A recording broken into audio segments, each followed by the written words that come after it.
Baik, Assalamualaikum warahmatullahi wabarakatuh. Teman-teman yang melihat video ini, jadi saya mau berbagi cerita, berbagi kisah bagaimana awal berangkat saya ke Korea Selatan, sampai penerbangan, sampai penempatan, sampai bertahan sampai 8 tahun seperti sekarang ini.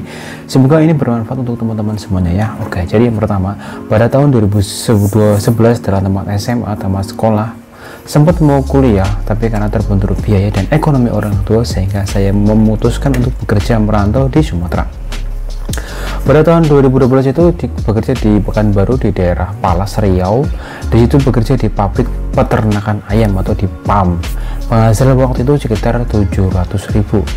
Nah, kemudian teman-teman yang di Korea tetangga itu di Korea 3 tahun sudah bisa bikin rumah, beli mobil, terus sedikit membeli sawah. Jadi saya kepengen kok bisa seperti itu. Akhirnya saya SMS dia gimana caranya supaya bekerja di situ. Nah, akhirnya dia memberi contoh, oh yaudah kamu kesini aja, kesini nanti lewat, pertama adalah lewat LPK bahasa Korea. Jadi waktu itu saya pulang dari Pekanbaru. Akhirnya proses mulai awal di Korea itu dari situ. Langkah-langkah pertama kursus di LPK di bahasa Korea terdekat di rumahku di Cilacap, di dekat rumah ya, belajar sekolah, belajar LPK di situ. Waktu itu biaya sekitar 3 juta untuk LPK. Mungkin sekarang kemarin tahun 2019 nggak jauh-jauh beda lah ya, sekitar 4 juta sekitar itu. Nah, habis itu belajar di LPK selama 8 bulan, karena waktu itu 8 bulan sudah ada informasi ujian. Akhirnya belajar di LPK selama 8 bulan, berangkat pagi pulang sore, bahkan sampai nginep, belajar pagi sore, nggak sempat mikir dunia cinta, nggak mikir pacaran sama sekali, karena waktu itu yang dipikirkan adalah kalau sudah sukses, sudah nggak sukses, kalau sudah berhasil, ekonomi sudah tertata, nanti jodoh datang dengan sendirinya. Nah, jadi waktu itu konsepnya seperti itu. Itu belajar di LPK sekitar 8 bulan. Nah, setelah belajar di LPK, kemudian ada informasi ujian, aku mencoba untuk mendaftar ujian. Alhamdulillah, bismillahirrahmanirrahim, alhamdulillah lulus. Nah, setelah itu lulus, waktu itu masa penantian dari Sendi udah lulus, kemudian ngambil sertifikat di Jakarta. Nah, setelah itu bikin paspor, bikin SKCK, kartu kuning, akte waktu itu udah ada, akte, terus apa lagi ya, medical. Nah, setelah medical baru datanya dikirim ke Korea Selatan. Nah, sending data namanya. Nah, setelah sending kemudian menunggu preliminary training, menunggu visa turun, habis itu training.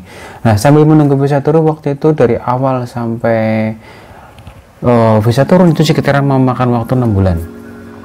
Nah, selama 6 bulan ngapain? Selama 6 bulan itu bantu-bantu orang tua, kadang ke sawah, kadang ngarit kambing, pokoknya campur di desa. Jadi apa aja pekerjaan dilakukan, karena orang tua ekonomi lagi susah waktu itu. Nah, akhirnya ada informasi visamu turun dari Korea. Alhamdulillah, senang banget. Nah, waktu itu aku nggak punya uang. Waktu itu dibutuhkan sekitar 10 juta, nggak punya uang. Akhirnya jual motor lah akhirnya. Jual motor Supra 125 waktu itu.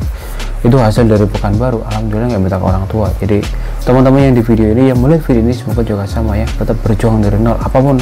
Apapun kesulitan, insya Allah pasti ada kemudahannya. Nah, akhirnya udah jual motor.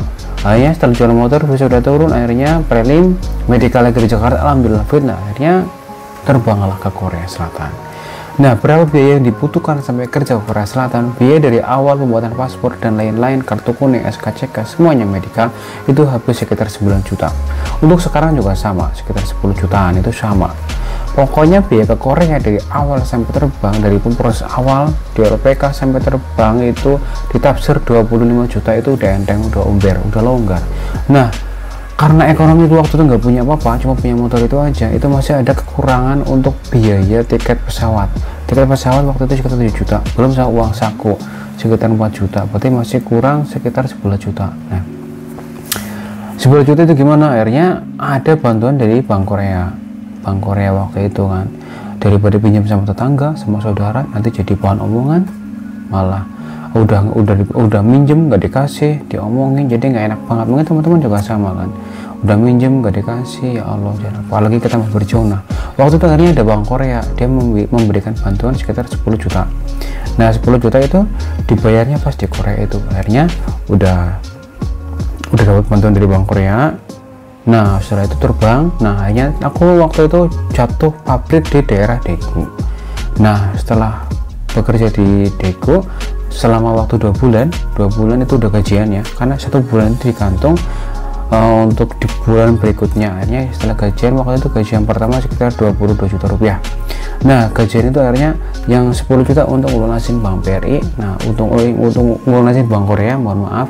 Nah habis itu setelah lunas, nah dari situ mulai nabung kebutuhan orang tua, setiap bulan ditransfer, dikirim untuk membeli sawah, persiapan masa depan setelah pulang dari Korea untuk menikah, membangun rumah. Akhirnya berangsur-angsur ekonomi keluarga alhamdulillah sudah mulai membaik. Nah itu dari situ awalnya seperti itu. Untuk teman-teman yang sekarang sedang melihat video ini, sedang mau berproses ke Korea Selatan, setiap rintangannya kemungkinan berbeda-beda ya. Kayak aku prosesnya seperti ini, tetapi kita berawal dari ekonomi yang istilahnya itu berjuang, ekonomi yang betul-betul berjuang. Kalau kita nggak mencari sendiri itu akan susah, apalagi jangan kita mengandalkan orang tua kalau bisa itu jangan direpotkan, tapi kita memberikan sesuatu yang berharga untuk mereka. Kita sudah dewasa, jadi marilah kita bekerja apapun hasilnya untuk kebutuhan orang tua. Itu sebelum menikah, dan susah sudah menikah juga sama. Nah udah gajian berangsur-angsur 4 tahun, alhamdulillah sudah mulai lancar, alhamdulillah sampai sekarang. Kemarin pulang tahun 2018, habis itu berangkat lagi menikah, terus bareng sama istri berangkat lagi ke Korea. Nah jadi rentangan prosesnya tetap sama kayak gitu ya, tapi nggak punya uang bisa ke Korea bisa. Aku awalnya nggak punya uang, hanya punya motor satu, yaitu Supra 125, bisa dijual untuk bekerja ke Korea. Yang penting lulus ujian bahasa Korea udah. Teman-teman di LPK itu banyak orang-orang kaya, orang-orang ekonomi high class, sekolah bawa motor yang wow luar biasa, uang sakunya banyak. Jangan kayak kita, kayak aku itu, aduh sekolah, yang penting bisa sekolah udah bersyukur, yang penting niatnya positif, niatnya bulat, insya Allah mudah. Alhamdulillah proses dimudahkan. Nah untuk sekarang tahun 2021 memang untuk ke Korea itu Indonesia itu sedang dipending dulu karena masa pandemi itu sedang lagi naik ya. Tapi untuk negara-negara seperti Vietnam, Filipina itu sekarang masih buka. Hanya negara kita Indonesia sementara masih dipending. Harapannya tahun 2021 akhir atau pertengahan nanti sudah mulai dibuka kembali, karena tenaga kerja Indonesia di Korea itu mahal dan sangat dibutuhkan, karena orang kita Indonesia itu dikenal dengan tenaga kerja yang terampil, rajin, ulet, dan disiplin. Maksudnya itu kerjanya itu betul-betul lurus ya, nggak suka curi-curi waktu. Itu orang kita Indonesia itu sangat dihargai di Korea Selatan. Makanya sekarang ada kebijakan baru, ketika pulang masa visa udah habis karena ada masa pandemi, makanya pemerintah Korea memberikan kelonggaran bisa memperpanjang sampai 1 tahun. Jadi setidaknya selama 1 tahun itu masih bisa menabung lagi ya. Nah untuk membuat motivasi teman-teman bersemangat untuk awal yang sedang bekerja di Korea itu, berapa gaji di Korea? Gaji di Korea itu tahun 2021 itu cukup besar ya, UMR-nya sekitar 23 juta rupiah. Kalau lembur dan lain-lain, kalau ada perusahaan ada lembur dan lain-lain, mungkin bisa tembus sama 30 sampai 35 lebih. Itu begitu. Jadi awal-awal bekerja di Korea itu kisahnya yaitu pertama bekerja di rumah, bekerja serabutan lah ya. Di Korea itu kan nggak selamanya, jadi di Korea itu hanya untuk mencari ilmu, mencari modal. Jadi pas setelah pulang dari sini setidaknya bisa membantu ekonomi kita, terus menciptakan lapangan pekerjaan. Alhamdulillah kalau itu tercapai, terus bisa jelas itu meningkatkan ekonomi orang tua. Jadi orang tua itu bisa terbantu sama sekali, bisa menghasilkan orang tua dan sebagainya. Itu pun kalau orang tua kita masih sehat semuanya ya. Jadi setidaknya itu bisa memberikan kelonggaran ekonomi lah. Jadi ekonomi itu sudah mulai naik setelah bekerja di Korea ini. Untuk teman-teman yang sekarang masih berakit-rakit, masih berjuang, sedang kursus bahasa Korea, tetap bersemangat. Apapun rintangan kita, insya Allah pasti sukses dan tercapai.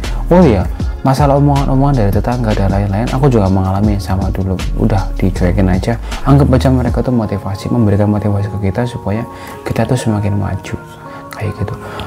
Untuk di Korea itu yang penting kalau udah nyampe bahasa lah ya, kan nanti di ujian juga bahasa sudah terlatih kan, bahasa sudah oke.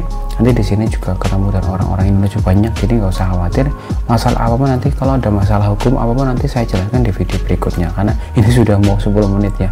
Jadi itu aja untuk proses perjalanan ke Korea itu seperti itu. Tetap sama, belajar di LPK, habis itu udah lulus bikin paspor, medical, pokoknya proses Korea itu mudah lah, semuanya transparan. Biayanya nggak mahal-mahal sampai puluhan juta, 30-40 nggak nyampe segitu. 25 juta itu udah longgar. 10 juta pun udah bisa berangkat selama udah lulus ujian. Itu udah, nanti kalau udah lulus ujian biaya tiket pesawat itu kan 7 juta ya, nanti dari Bank Korea di waktu prelim itu nanti dipinjemin. Jadi daripada minjam ke orang lain, kalau tetangga malah jadi omongan, ya lebih baik dengan cara seperti itu. Nanti kalau di ternyata dibayar di Korea 1 bulan gaji udah lunas ya, udah lunas. Jadi alhamdulillah bisa sampai sekarang sini. Jadi saya memberikan video ini untuk memberikan informasi ke teman-teman semuanya. Ayo marilah kita bersama-sama semangat bekerja, entah itu bekerja dimanapun, tadi Indonesia mau dimanapun, ya semangat bekerja supaya ekonomi kita tuh baik, terus bisa membahagiakan kedua orang tua. Terus apa lagi yang mau dibahas ya? Ya nanti teman-teman bisa nanya ke kolom komentar, pasti saya balas. Karena saya bikin konten YouTube ini enggak semata untuk adsense, enggak. Jadi untuk hiburan dan berbagi informasi. Karena untuk YouTube untuk mencari uang itu ya enggak lah. Nah, di Korea juga udah rezeki udah banyak, di rumah juga sudah istilahnya untuk kebutuhan sudah ada. Jadi untuk teman-teman yang mau bertanya tentang seputar ini, nanti bisa tanya-tanya di kolom komentar. Kalau saya ada waktu habis kerja paling saya balas ya. Baik, terima kasih. Saya Mas Suna. Semoga video ini bermanfaat untuk teman-teman semuanya. Assalamualaikum warahmatullahi wabarakatuh. Annyeong, suka semnika.